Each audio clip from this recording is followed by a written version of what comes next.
York City police arrested protesters this week at Columbia University. But before they took action, they attempted to clear the campus of student journalists.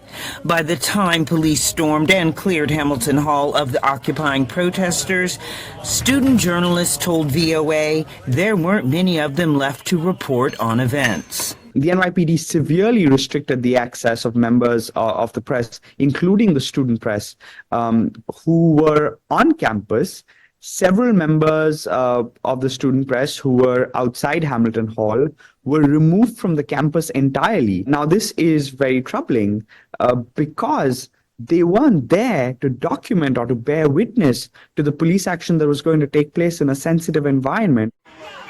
Bose and Columbia's other student journalists say press freedoms were violated. Nonetheless, their work has inspired others. Especially like listening to some of the Columbia radio broadcasts. I think that is a pretty helpful lesson for all of us student journalists to know that, official narratives exist, but also like our reporting is allowed to challenge them. On the West Coast, riot police cracked down on a pro-Palestinian encampment Thursday at the University of California, Los Angeles. Student journalists were on the front line when police moved in to tear down the encampment and arrest protesters.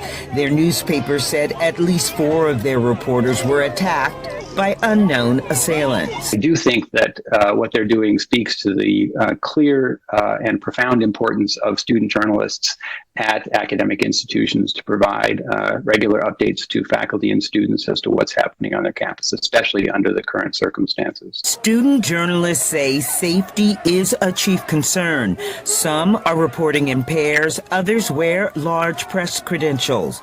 Their coverage is earning high praise. The Pulitzer Prize Board, which presents awards for outstanding achievements in U.S. journalism, recognized the nation's student journalists for tirelessly covering the protests in the face of personal risk.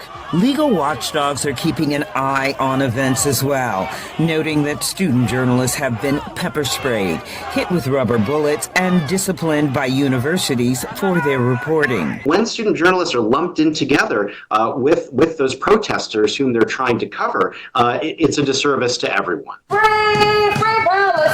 At George Washington University, student journalists covered the lead-up to the campus conflicts for months.